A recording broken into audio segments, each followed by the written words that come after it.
C'est à l'Éternel que nous devons honneur et les hommages. L'Éternel avait dit au quatrième fils de Jacob,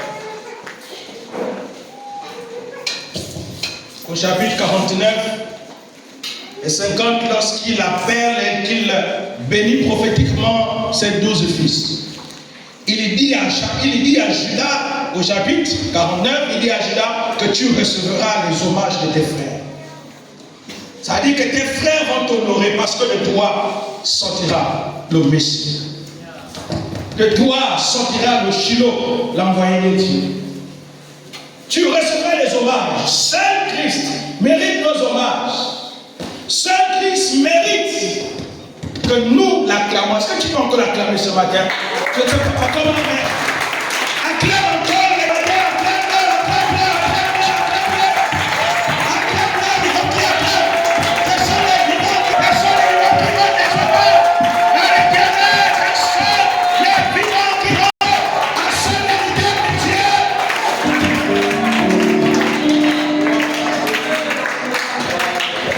merci. Est-ce que tu es là ce matin? Amen. Dis à ton voisin, est-ce que tu es là ce matin? Pose-lui la question, est-ce que tu es là ce matin?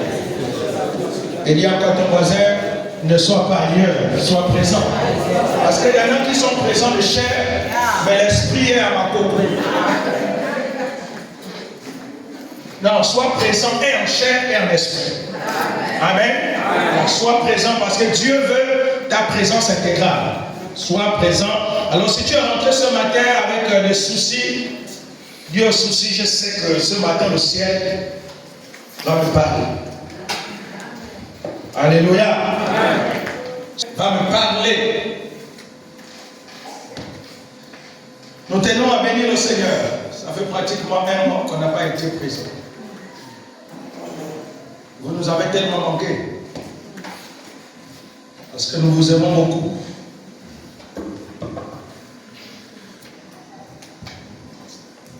Nous étions aux côtés de Koulamoutou la première semaine, un programme d'évangélisation régionale. Ensuite, nous avons enchaîné avec le séminaire régional des femmes. Et nous avons terminé avec un mariage aux côtés de Franceville. Je tiens à vous transmettre les salutations de l'église des disciples, côté de Franceville à Potos. Là, nous avons passé le culte dimanche dernier.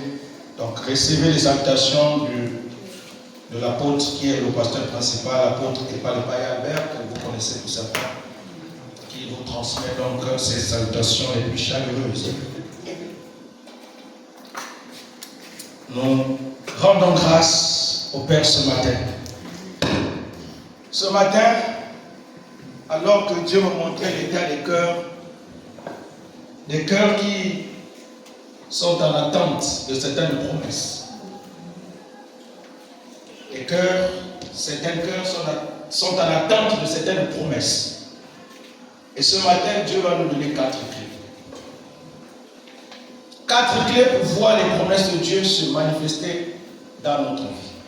4 clés pour voir les promesses de Dieu se manifester ou encore se concrétiser dans notre vie. C'est le thème de ce matin. Clés pour voir les promesses de Dieu se manifester dans nos vies.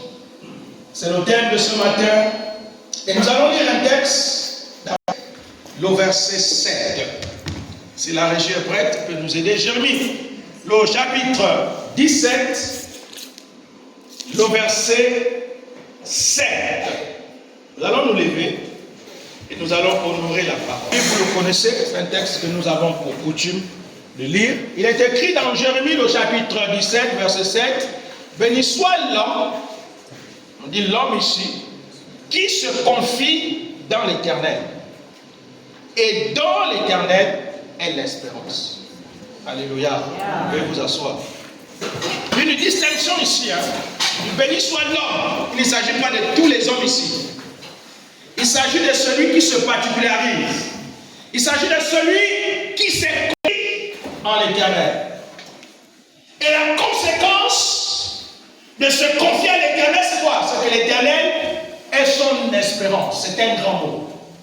L'Éternel est son espérance. L'Éternel est sa providence. L'Éternel est son accomplissement. L'Éternel est l'homme sur qui tu peux compter. Parce que ses promesses vont se réaliser. Alléluia. Ces promesses vont se réaliser. C'est quoi une promesse? Chacun d'entre nous ici, nous sommes liés aux promesses. Nous avons des promesses en attente.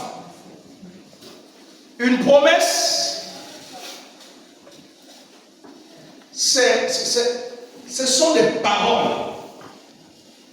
Ce sont des paroles de bonheur. Ce sont des paroles de joie.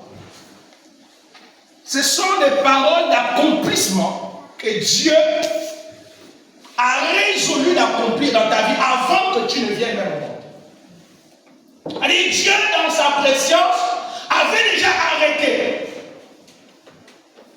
Et les promesses de Dieu vont se réaliser au fur et à mesure que tu progresses avec Dieu. Dieu ne va pas réaliser toutes les promesses en une saison. Non. Elles vont s'accomplir au fur et à mesure. Par conséquent, cela demande une certaine disposition de ta part. Alléluia. Et chacun de nous ici est sous l'effet des promesses de Dieu. Chacun de nous est en attente. Parce que Dieu t'a certainement promis des choses. Dieu t'a parlé, il y a peut-être 5 ans en arrière. Il y a peut-être quelques mois en arrière, Dieu t'a dit, voici fille, ce que je ferai avec toi. Voici ce que j'ai résolu d'accomplir dans ta vie. Et par conséquent, tu es en attente de ces choses. Tu as bel et bien entendu la voix de Dieu. Ce n'est pas la voix d'un esprit que tu as entendu, mais c'est la voix de Dieu que tu as bel et bien entendu. Parce que Dieu parle aussi. Nous faisons souvent allusion et nous confondons, nous pensons qu'il n'y a que les démons qui parlent. Au point où nous avons tellement donné raison aux démons et aux diables. Non, en vérité, la voix prédominante doit être la voix de Dieu dans notre vie. Alléluia. Et Dieu parle. La preuve en est, c'est que Dieu t'a promis des choses.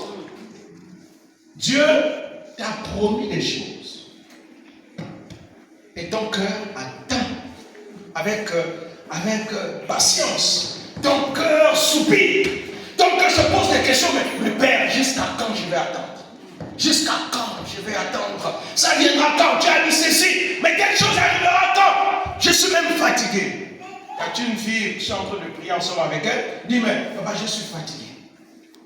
Je suis fatigué, je n'en peux plus.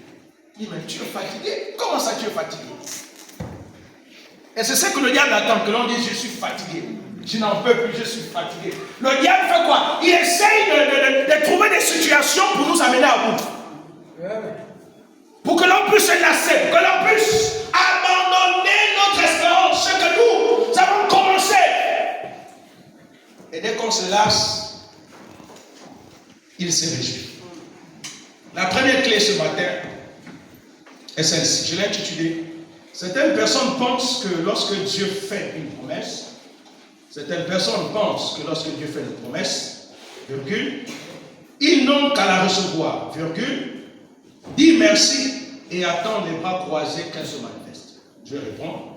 Certaines personnes pensent que lorsque Dieu fait une promesse, virgule, ils n'ont qu'à la recevoir, virgule, dire merci et attendre les bras croisés qu'elle se manifeste.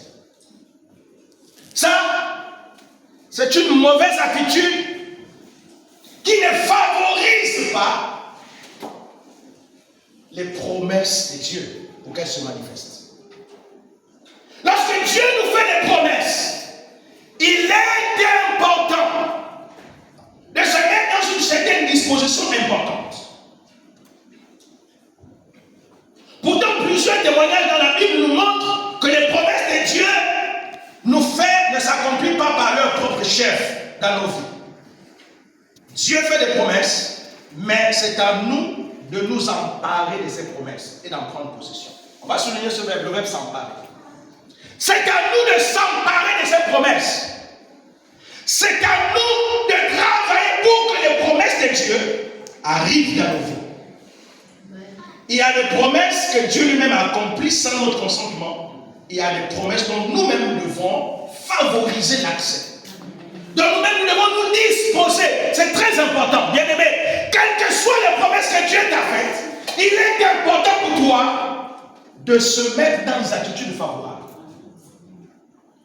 Si tu ne te mets pas dans les attitudes favorables, tu attendras longtemps. Certains d'entre nous, Dieu les a dit, par exemple, ils deviendront ceci. Ils croisent les bras. Ils attendent. On n'attend pas une promesse. On court vers la promesse. On va vers la promesse.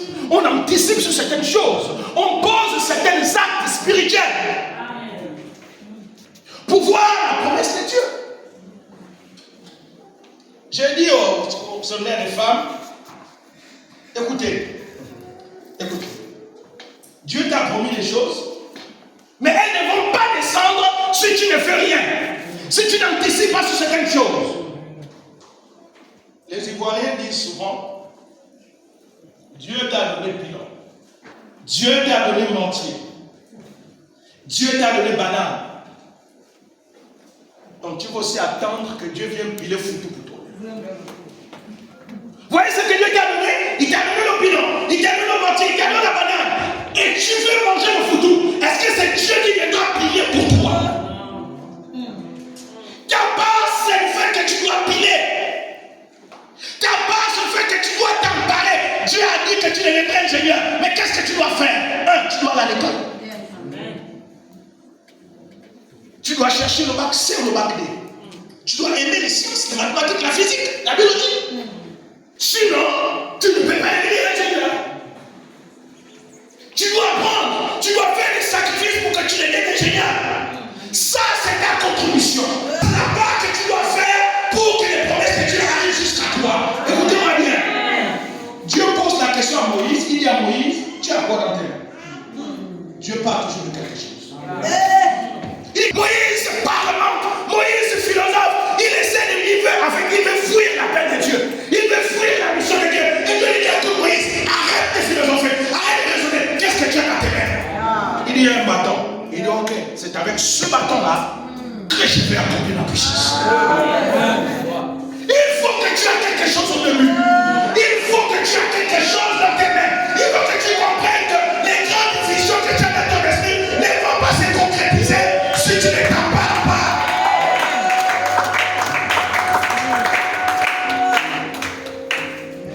Dieu veut que tu commences à dire à Dieu, mais tu m'as dit ça.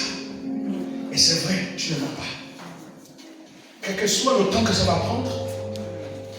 Écoutez, je vais vous dire une chose, un secret. Quand vous voyez nos promesses attendre, c'est qu'il y a encore quelque chose que Dieu doit résoudre dans votre vie. Encore quelque chose que vous n'avez pas encore. Aussi longtemps que la promesse dure, il y a encore certaines choses que Dieu doit tailler dans ta vie. Parce que si tu donnes ça facilement, tu vas t'abandonner.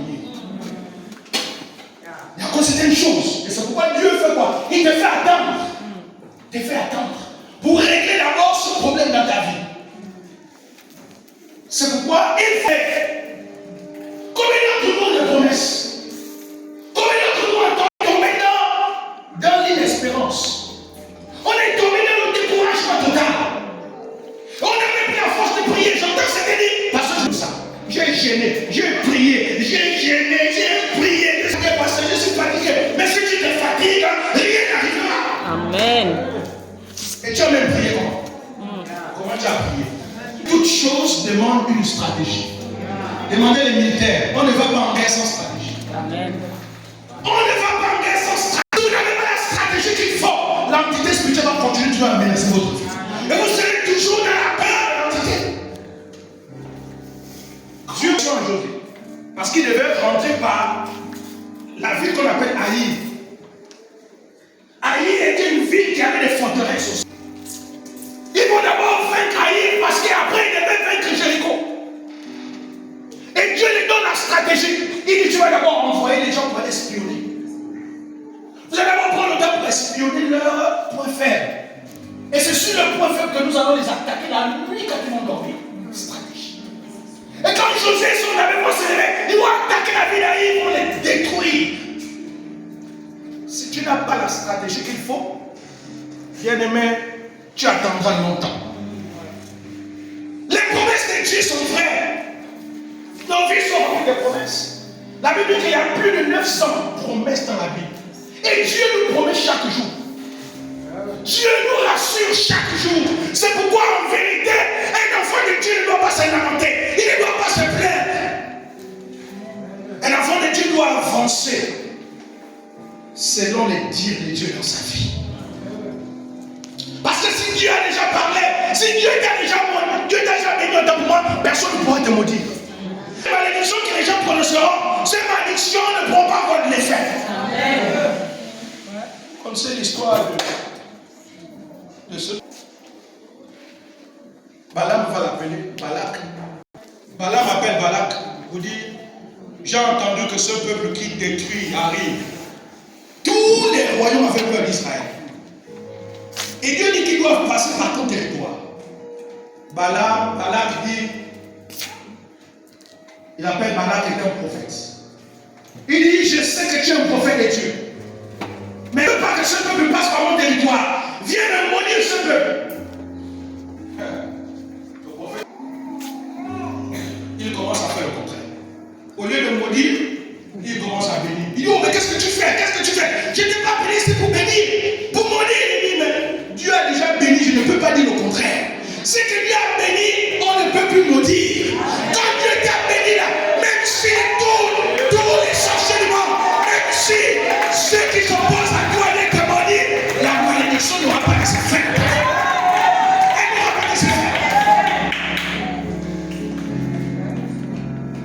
Il faut que tu commences à t'emparer les promesses de Dieu, à prendre possession.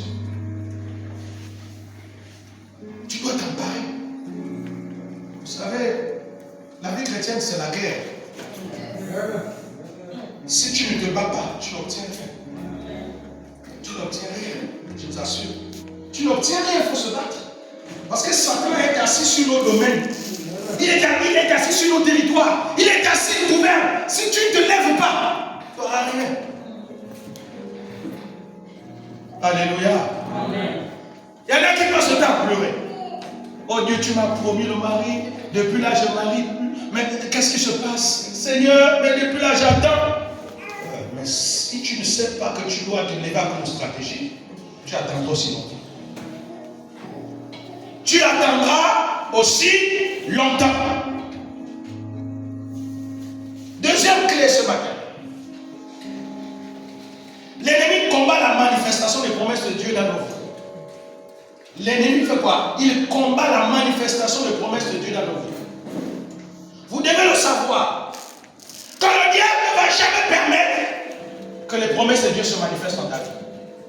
Il ne va jamais permettre ça. Il va tout faire pour essayer de les empêcher par tous les moyens possibles en te décourageant. Il va te plomber par le découragement. Il va te plomber par les mauvaises pensées. Il va essayer de t'intimider. Il va essayer de créer en toi un découragement profond pour que tu abandonnes. Et ce qu'il fait. Parfois tu es même proche de l'objectivité. Tu es proche de l'accomplissement. Mais soudainement le découragement commence à naître. Et puis tu commences à dire ah non, je n'en peux plus, j'abandonne. Je vais tout laisser.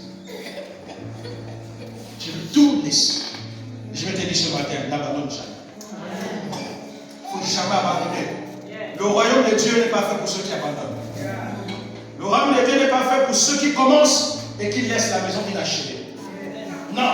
Le royaume de Dieu est fait pour ceux qui se battent jusqu'au bout. Un vrai militaire meurt toujours au champ de bataille. Un vrai militaire, je dis, meurt toujours au temps de bataille, dans le champ de bataille. N'accepte jamais que ton ennemi vienne te menacer sur ton territoire. Même si tu es l'homme le plus faible, que tout le monde te bastonne. Accepte quand même qu'on te bastonne en combattant. N'accepte pas qu'on te bastonne en fuyant. Parce qu'il y a des gens qui ont tellement peur qu'ils disent non, je préfère déjà aller mourir. Je préfère déjà aller suicider. Parce que tu es plus fort que moi. Non, même s'il est plus fort que toi, viens quand même te battre. Quelqu'un comprend ça ce matin? N'accepte pas que Satan puisse te vaincre facilement comme ça. N'accepte pas ça. Il faut que tu fasses quelque chose. Du coup, à chaque promesse, s'attache un géant. Comprenez? À chaque promesse, s'attache un géant. Ça peut être le géant du découragement. Ça peut être le géant de quelque chose, de ceci. C'est pourquoi qu'est-ce que tu dois faire? Non, jamais. Je ne vais pas me décourager. Vous connaissez l'histoire d'Aaron. Ils vont aller espionner la terre promise. Et vous connaissez le rapport que les 10 autres sont venus faire. Un rapport négatif. Attention. Je l'ai déjà dit une fois ici. Attention avec les personnes que vous fréquentez, que vous marchez. Attention. Il y a des personnes avec lesquelles si vous marchez, elles vont tuer votre destinée. Elles vont tuer votre personnalité. Je vous dis la vérité, attention. Il y a amis, il faut savoir choisir ses amis. Attention, j'insiste sur les personnes avec qui vous marchez, vous voyez, vous mettez espoir. Elles vont tuer votre destinée. Avant de marcher avec quelqu'un, il faut d'abord le visionner spirituellement. Amen. Les 10 autres voulaient faire un rapport bizarre. Ils disent non. Là-bas, Cana, il y a les géants. On n'en peut pas. On ne peut pas parce que nous sommes tellement petits. Demandez, nous sommes tellement petits. Regardez quel rapport. Est-ce que vous savez que la parole est au pouvoir? La parole est au pouvoir d'infecter le cœur comme de rédynamiser le cœur. Quand vous êtes dans un état de faiblesse, c'est que quelqu'un qui raconte vous appuyer. C'est pour vous tuer. Attention, la parole est au pouvoir. Le rapport qu'ils ont fait, c'était un rapport qui a infecté négativement Israël. Au moins, Israël a paniqué. Certaines choses parfois, lorsque certains rapports sont faits, lorsqu'on écoute certaines paroles, quand vous écoutez les gens qui passent tout le temps à dire des mauvaises choses sur vous, c'est pour faire quoi? C'est pour vous détruire. Et lorsque vous écoutez ces paroles, elles viennent comme des missiles. Elles tombent, et vous commencez à dire, oh, donc elle ne m'aime pas. Donc le pasteur ne m'aime pas. Donc le pasteur ne m'aime pas. Oh, il a dit. Alors que ce n'est même pas le pasteur. Alors que peut-être que le pasteur n'a rien dit, il ne connaît même rien de ça. Et toi, tu commences à prendre la haine le pasteur pour rien. Le métier de Satan, c'est quoi? C'est de t'abattre. C'est de te déstabiliser. Et il frappe, il sait surtout s'il sait que ton cœur est trop fragile. Il va cibler là, il va cibler là, il cible là, pour complètement te mettre le chaos au sol. Et quand tu mets le chaos au sol, c'est fini. Dieu est découragé totalement. Tu commences à voir tout le monde, prendre tout le monde pour tes ennemis. Tu commences à regarder l'église et quand tu viens, tu trouves même l'église suspecte. Tu dois maintenant t'asseoir au bout. Ici, on ne m'aime pas. Tout le monde est tes ennemis. Tout le monde est tes ennemis. Parce que Satan a déjà ciblé ton cœur. Attention au rapport. Ce que vous écoutez journalièrement, ce sont les missiles de Satan. Ce sont les missiles pour vous détruire complètement. Attention à ce que vous écoutez. Ce n'est pas tout ce qu'on écoute qu'on avale. Il y a des choses comme ça qui dans vos oreilles faites, c'est comme si vous n'avez rien entendu. Parce que si vous commencez à écouter, vous commencez à donner espoir à ça, vous commencez à analyser ça, c'est fini. Tout ce que tu commences à dégoûter, tu commences à descendre, à te dissoudre comme le sucre dans le l'eau. Attention au rapport. Joseph et Caleb disent jamais. Ils ont fait un rapport contraire. Alléluia. Ils ont fait un rapport contraire. Je vais vous dire une chose. Avant l'arrivée de Jésus, le monde n'a porté jamais la valorisation de l'être humain. Mais Jésus est le seul qui est venu avec un projet de société de valorisation. Plus conséquent qu'on passe du temps à te dévaloriser, à te déconsidérer, il faut refuser ça. Si quelqu'un vient dire le contraire de ce que Jésus a dit dans ta vie, il est un ennemi de ta vie. N'acceptez jamais qu'on vienne encore vous dire soulard, alors que tu sais que tu n'es plus soulard. N'acceptez plus qu'on vienne vous dire prostituée, alors que tu sais que tu n'es plus prostituée. N'acceptez ça. Caleb, je te dis, c'est vrai. Dans la réalité, il y a des géants. Mais dans la vérité de la parole, on peut les terrasser. Alléluia. Parce qu'il y a une différence entre la réalité et la vérité. Alléluia. Ne marchons pas sur la réalité, mais marchons sur la vérité de la parole de Dieu. La vérité de la parole de Dieu est au-dessus de la réalité que nous voyons.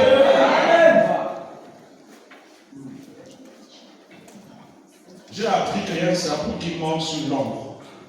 Et quand il mord sur l'ombre, ça a des effets. Je ne sais pas si c'est vrai. Mais je ne sais pas. J'ai entendu quelque chose comme ça. Il y a un serpent qui mord sur l'ombre. Mais quand il mord sur l'ombre, tu es atteint. Je ne sais pas, Major, vous qui êtes dans la médecine, avez-vous déjà entendu savez-vous qu'il y a un serpent qui mord sur l'ombre et puis vous êtes atteint? Ça n'existe pas, non? Bon, le Major, lui, est dans la médecine, il dit que ça n'existe pas. Vous voyez? Les réalités, ce n'est que l'ombre.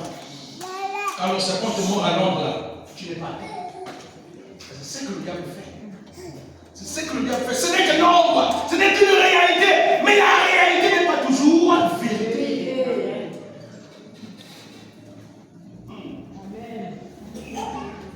Tu es avec moi ce matin? Amen. Chaque promesse de Dieu vient avec un problème plus grand. Chaque promesse de Dieu vient avec un problème plus grand. Pourquoi? Parce que Dieu te donne la capacité de surpasser. Dieu sait que si tu es dans telle pointure, tu es capable de porter la pointure. C'est pourquoi il permet que le problème qui survient à toi, il sait que tu as la force pour vaincre ce problème. Derrière chaque promesse, il y a un grand problème. Alors c'est à toi d'aller découvrir le problème et ensuite de terrasser le problème. Alléluia. Il faut que tu le fasses. Si vous focalisez sur le problème, vous n'entrerez jamais dans votre promesse. Vous comprenez? Dieu a dit la promesse est là et puis tu vois la montagne. Au lieu de regarder la promesse qui est la montagne, toi tu ne regardes que la montagne. Non, ce n'est pas ce que Dieu veut. Ce que Dieu veut, c'est que tu regardes à la promesse, pas la montagne. Ce que Dieu veut te faire comprendre, c'est que tu es au-dessus de la montagne. C'est que tu peux renverser la montagne. C'est que tu peux parler à la montagne. Et Dieu sait que tu es capable de le faire. Regarde à la promesse, ne regarde pas la montagne. D'ailleurs, c'est grâce à la montagne que la promesse existe. C'est parce qu'il y a une montagne que tu vas acquérir de l'espérance et de l'expérience. Alléluia. Tu comprends ça sur la terre? C'est pourquoi ne te focalise pas sur le problème. Beaucoup de gens, quand ils regardent la situation, ils regardent. Oh là là, c'est compliqué. Là, je ne peux pas. Au lieu de regarder la promesse, eux regardent le problème. Et tellement que le problème te fait peur, ils commencent à reculer. Ils commencent à désespérer. Ils disent non, là, je ne peux pas, j'abandonne. Je m'avoue vaincu. Mais Dieu dit non. Regarde la promesse. Parce que si tu regardes la promesse, c'est que tu vas terrasser la montagne qui est devant toi. Parce que ton objectif, ce n'est pas le problème. Ton objectif, c'est la promesse qui est derrière la montagne. Est-ce que c'est que Dieu attend de toi? Quelqu'un m'entend ce matin? Arrête de te focaliser sur ce que tu vois. Sur les réalités quotidiennes. Arrête. Ne te focalise pas sur ça. Ça, ce n'est pas ta cible. Ta cible, c'est ce que Dieu a dit. C'est ce que Dieu a dit. Écoutez-moi bien.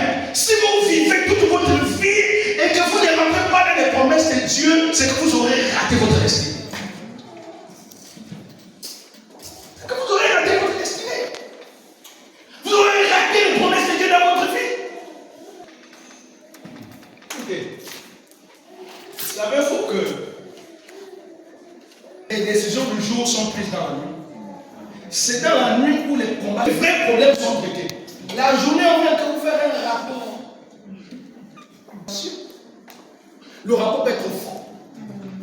Le rapport ne peut pas toujours converger avec le fond. Amen. On peut trafiquer le rapport.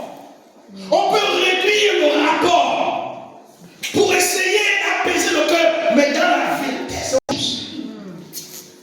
Vous comprenez cette chose de Christ? Amen. Apprenez à prier la nuit. Alléluia. Amen. Celui qui prie la nuit est en avance sur celui qui prie dans la journée. Apprenez les plus grandes batailles, c'est dans la nuit, pas de jour. Si vous passez le temps à prier en journée, vous n'allez pas vraiment avancer. Passez le temps à prier la nuit. La nuit commence à partir de 17h, selon le plan spirituel. La nuit commence à partir de 17h. Alors commencez à prier la nuit. Et vous allez voir des résultats dans votre vie. Nous avons tendance à prêter quand les problèmes surgissent sur la terre promise. Mais réalisez que la bataille des géants auxquels nous devons faire face révèle l'importance de la promesse que Dieu nous a donnée. Je reprends.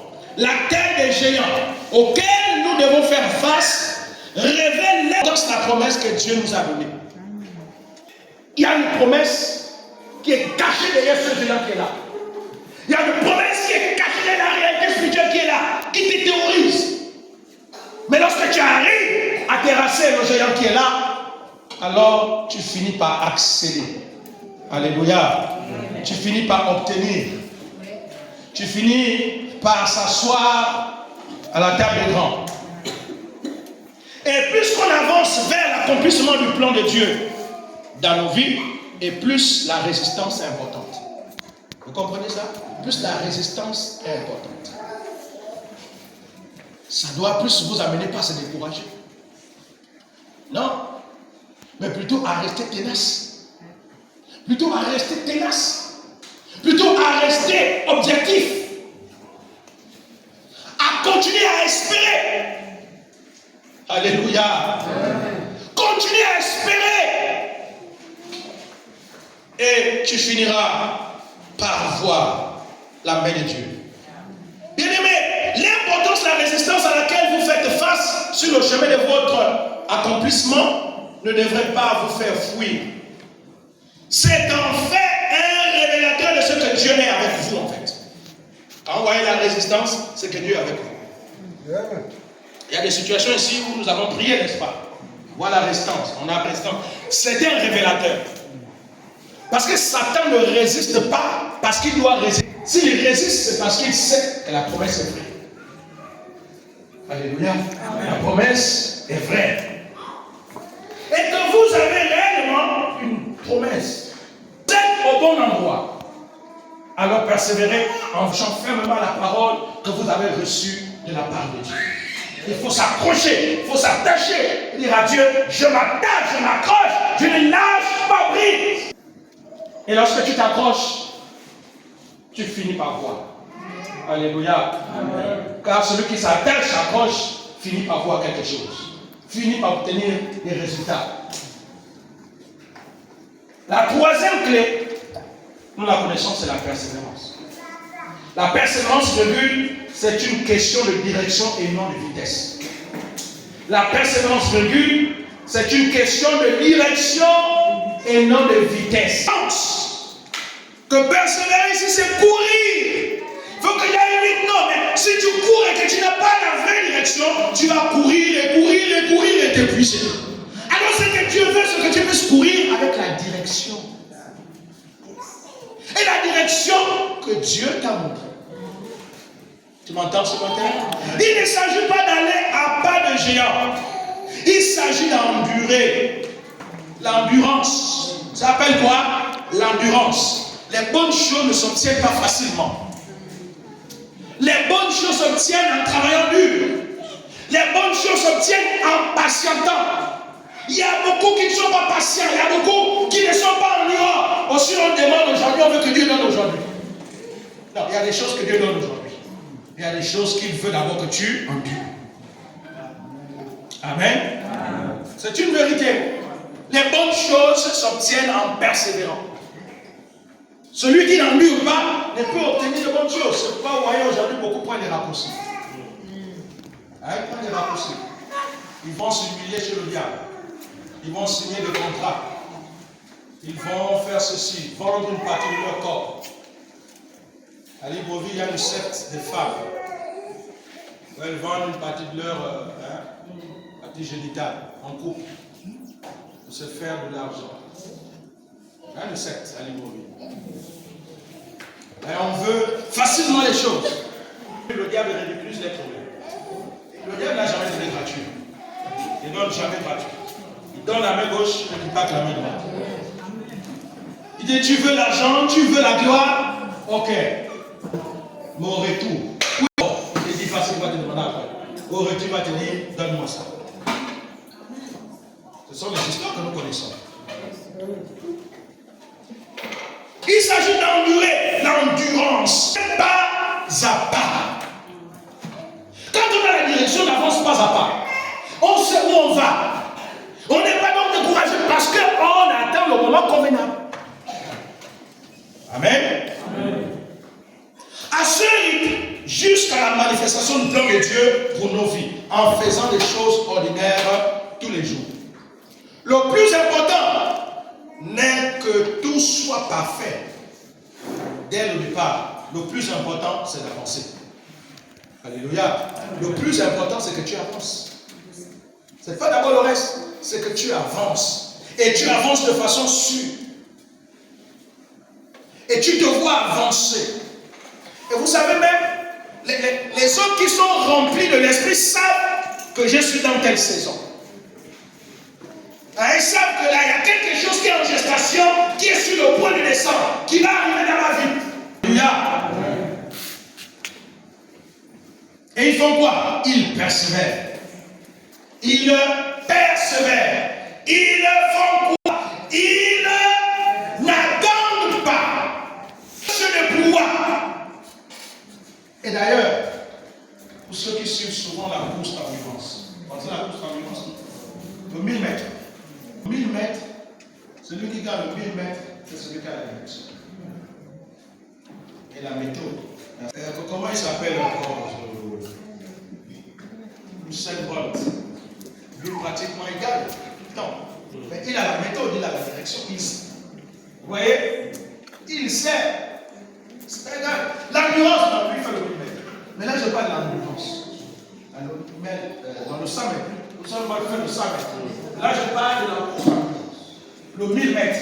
Vous commencez doucement. Vous voyez? Doucement. Vous tournez le stade. Hein? Vous tournez le stade. Je vous assure que c'est fatigant. Pour ceux qui sont passés par les caméras, ça vous voit. C'est vraiment fatigant. Le premier tour, tu es déjà épuisé. Mais le deuxième tour, c'est donc quoi? C'est l'endurance qui fait en sorte que tu arrives jusqu'au bout. Et c'est la direction que tu as. La direction, c'est la capacité d'observer le rythme de vitesse des autres. Le rythme, tu observes le rythme des autres. Et ensuite, tu adoptes la stratégie qu'il faut. Bien aimé, les promesses de Dieu doivent s'accomplir dans nos vies. À quoi nous sert de nous battre si on ne rentre pas dans les promesses de Dieu? À quoi nous sert de servir Dieu si ce que Dieu a dit sur nos vies ne peuvent pas s'accomplir? Il faut se battre. Il faut persévérer. On parle souvent de ce mot en persévérance. Mais la persévérance, c'est fait pour les géants. C'est fait pour les gens qui ont des visions. C'est fait pour les gens qui rêvent grand. C'est fait pour les gens qui ont des objectifs précis et clairs. Parce que les gens qui n'ont rien à leur vie ne peuvent pas persévérer. Il y a des gens qui sont nés là, je l'assure, qui n'ont jamais eu même un petit rêve, un tétard de rêve de rien. Ils n'ont jamais rêvé rien. Leur rêve, c'est ils rêvent la nuit. Tu vois la banane douce. Ils rêvent la nuit, ils ont se tourner sur la capille, on fait manger. Ça, c'est une rêve. Ça, c'est pas des rêves, ça. Donc, Dieu veut que tu rêves. Alléluia. Que tu rêves des grands rêves. Et c'est ça qui te donnera la force de persévérer. Ne te décourage jamais. Ne te décourage jamais. J'ai appris avec le Seigneur de ne jamais me décourager. Même quand je suis à terre, je ne vais jamais te dire que je suis à terre. Je n'avais jamais donné cette opportunité à Satan. Jamais. Quand je suis à terre, j'encaisse la douleur. Je l'endure.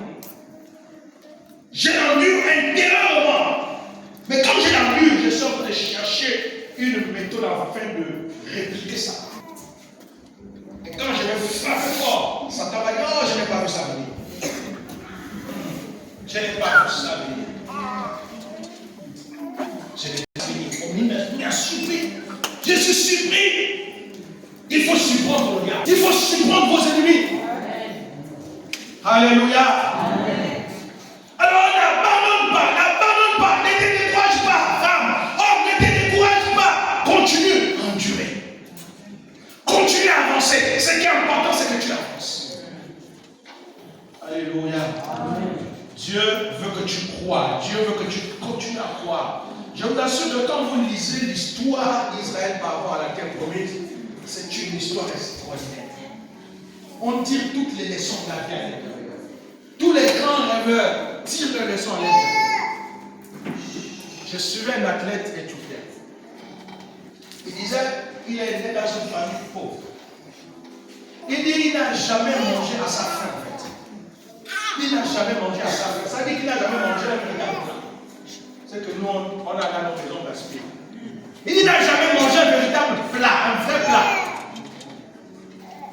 Ce qu'il mangeait, c'était juste la soupe. La soupe, juste la soupe. Et la pauvreté était tellement forte qu'il a commencé à rêver. Et un jour, il a vu un athlète qui l'a inspiré. Il a adoré. Il a dit, je veux être comme cet homme-là. Il a commencé à chercher, demander, comment fait-on pour devenir un athlète professionnel international? Il a commencé à se renseigner, On a dit, il faut travailler.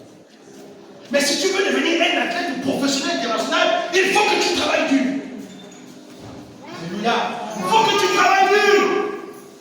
commencé à travailler dur. Commencé à travailler dur. Commencé à travailler.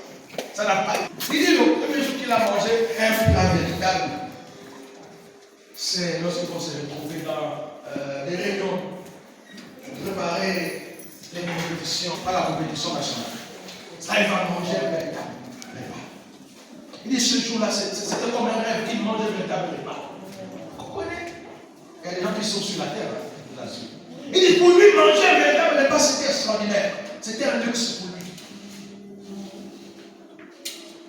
Mais aujourd'hui, je l'ai suivi à quelques mois derrière. Il organisait, je crois, un cross quand lui il était à la tête en Belgique. Il devient un athlète professionnel, reconnu internationalement. Et aujourd'hui, il est investi. Il a sorti sa famille là. Alléluia. On connaît qu'on peut être pauvre et mourir riche. Alléluia. Il faut croire aux promesses de Dieu. Croire aux promesses de Dieu. Croire aux promesses de Dieu. Et c'est ce qui nous donne quoi? L'espérance. L'espérance. Quand on regarde à l'espérance, parce que dans l'espérance, il n'y a pas de doute. Dans l'espérance, il n'y a pas la peur. Dans l'espérance, il n'y a pas les inquiétudes. Dans l'espérance, on ne trouve que la constance. Dans l'espérance, on ne trouve que l'objectivité. Dans l'espérance, on ne trouve que l'accomplissement. Dans l'espérance, on trouve la foi. Alléluia. Tous ceux qui ont eu la foi ont fini par devenir des grands hommes. On finit par posséder les territoires. On finit par voir les grandes entreprises. Même ceux qui ont eu de la gloire d'eux-mêmes ont toujours parlé de la foi. Il faut croire. Même les païens reconnaissent l'importance de la foi. On va terminer avec la dernière clé.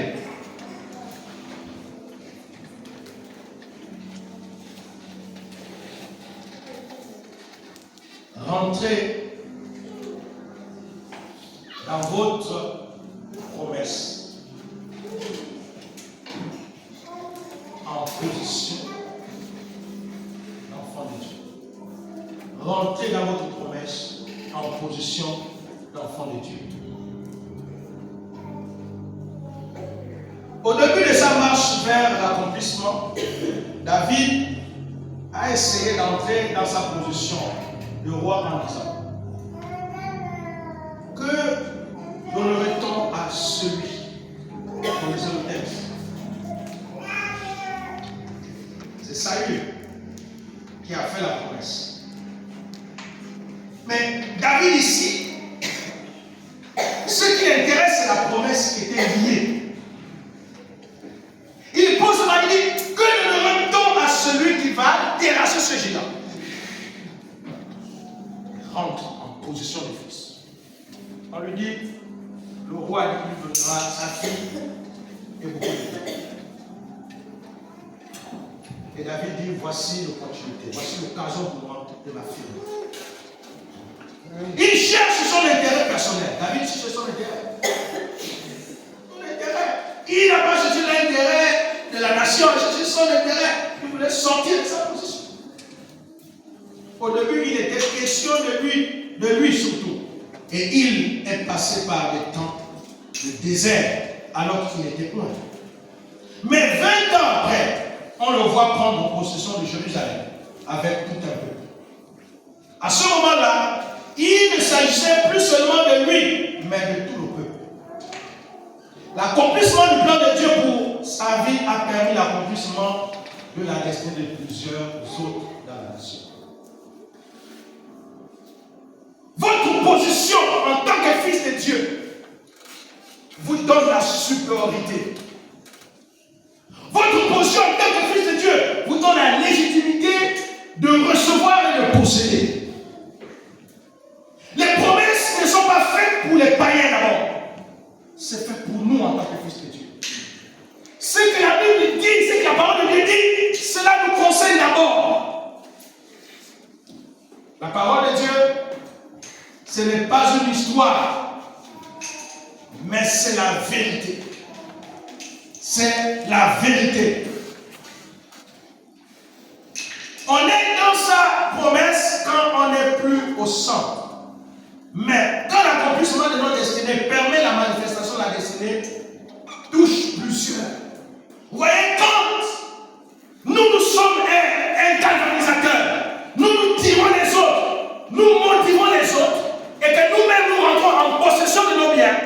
les autres aussi vont être bénéficiaires. Alléluia. Les autres vont être bénéficiaires. Savez-vous qu'il y a des personnes qui sont des leaders? C'est grâce à vous, grâce à votre onction, que les autres finissent par se parler. Alléluia. C'est quand vous commencez à parler que les autres commencent à avoir le courage. C'est quand vous commencez à faire quelque chose que les autres aussi se souviennent quoi. Mais donc aussi on peut faire. Vous êtes donc la clé. La clé de toutes ces personnes. Et c'était le cas de David. Quand David a commencé à se lever, et des grands hommes se sont levés à Israël. Des grands hommes se sont levés à Israël. Quand vous regardez tous ceux qui étaient autour de David, c'était des grands guerriers. Il avait des personnes exceptionnelles. Il avait un conseil exceptionnel. C'est pourquoi David a été un roi particulier. Il est important que nous comprenions que notre position d'enfant de Dieu, c'est une légitimité. Savez-vous que le monde des ténèbres reconnaisse tous ceux qui sont fils de Dieu? Que le monde des ténèbres atteste que vous êtes enfants de Dieu. Si le Saint-Esprit atteste que tu es enfant de Dieu, le monde des ténèbres doit attester que tu es enfant de Dieu. Je vous prends un exemple simple, je suis en train de chuter. Un exemple simple. Quand vous êtes enfant de président en République, est-ce que vous avez besoin de demander quelque chose?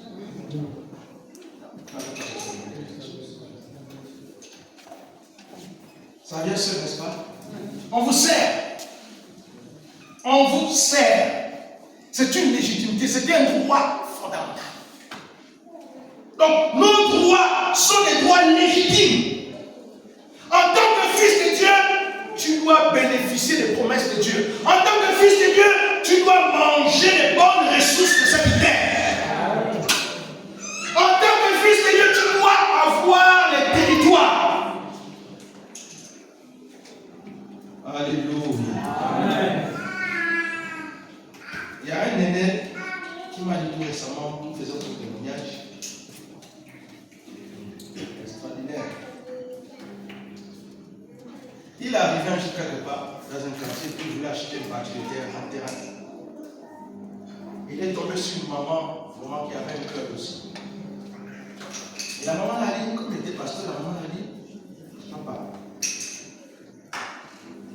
j'ai la pensée dans mon cœur de te vendre cet art. Si tu as un peu d'argent, donne-moi. Parce que moi là, je suis la vieille, j'ai déjà fait mon temps. C'est la terre que mon mari m'a laissé, mes enfants, leur terre, ils ont réussi, donc ici je fais ce que je veux. Et le pasteur est allé chercher un peu d'argent. Il est arrivé à là. Et la maman lui a donné, je ne sais pas si c'est 10 hectares ou 20 hectares de terre. C'est extraordinaire.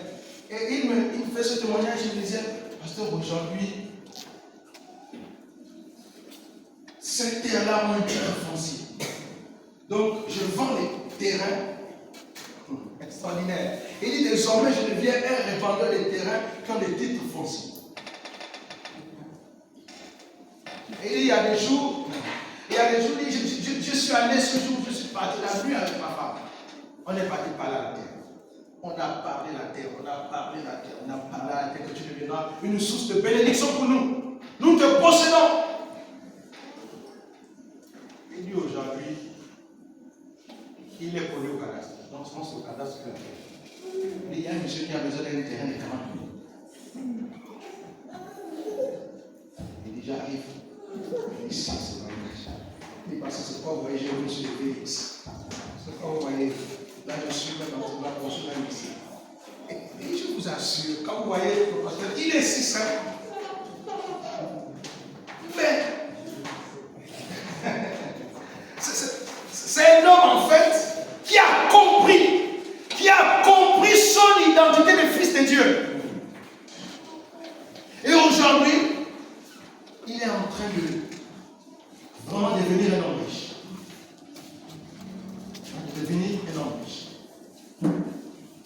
Quand vous comprenez votre position, que tout ce que Dieu a fait, il nous a donné cela comme héritage, comme bien, et que nous tous devons jouir, vous n'aurez plus à dormir, vous n'aurez plus à Alléluia.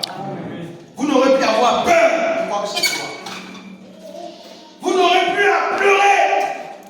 Car les pleurs ne vont jamais faire avancer ce que vous êtes. Car la peur, les inquiétudes ne vont même pas faire bouger d'un iota les promesses de Dieu dans votre vie. Alors ce matin, Dieu vient de te donner 4 clés. 4 clés qui vont te permettre de voir la manifestation des promesses de Dieu dans ta vie. Ces promesses qui sont en attente. Peut-être que tu es fatigué, tu es découragé. Peut-être qu'en ce moment, toutes sortes de pensées traversent ton esprit. Tu te poses des questions, mais j'ai fait comment? Ce matin, ces 4 clés-là, que ces 4 clés viennent te booster. Alléluia. Viennent créer en toi un nouveau départ. Viennent créer en toi un élan particulier dans ton esprit. Que tu comprennes ce texte que béni soit l'homme qui se confie en l'Éternel. Si tu te confies en l'Éternel, si tu fais confiance à l'Éternel, certainement, tu vas te réaliser. Et donc l'Éternel sera son Dieu. L'Éternel sera ton accomplissement. L'Éternel sera tout ce dont ton cœur attend depuis des années. Alléluia. Amen. Alors, sors de la peur, sors des inquiétudes, sors de la tristesse, sors de toutes les angoisses, sors de là et commence à te mettre debout, commence à t'emparer, commence à persévérer, commence à faire quelque chose. Alléluia. Amen. Et tu verras. Tu viendras, pas peut-être ici, mais quelque part, tu vas te témoigner. Peut-être ici, peut-être que tu reviendras un jour ici. Dire, je me souviens de cette prédication de jour. Alléluia. Amen. Est-ce qu'on peut laisser notre tête?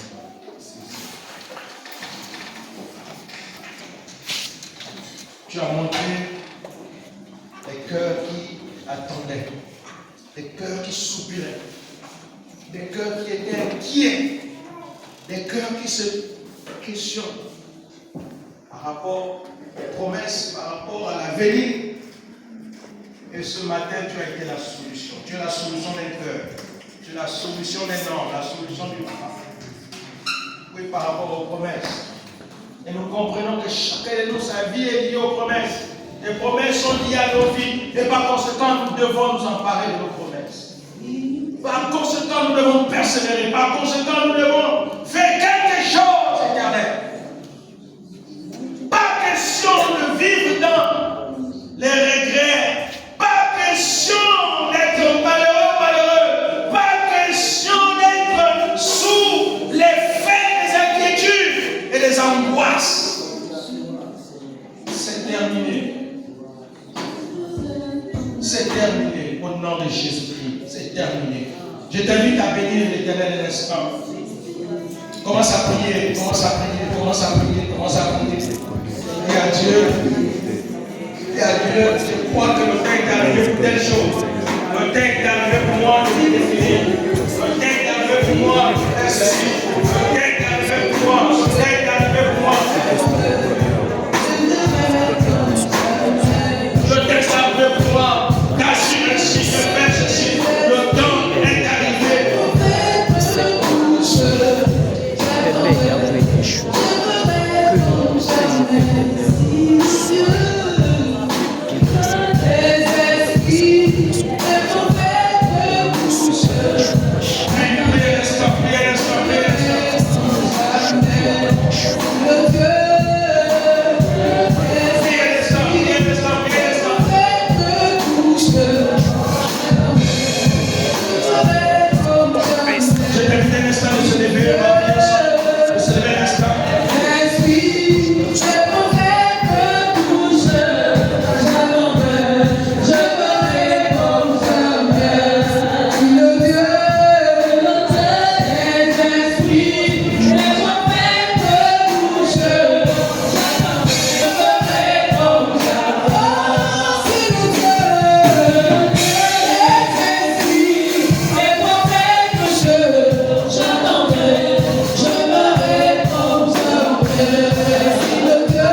qui sont découragés,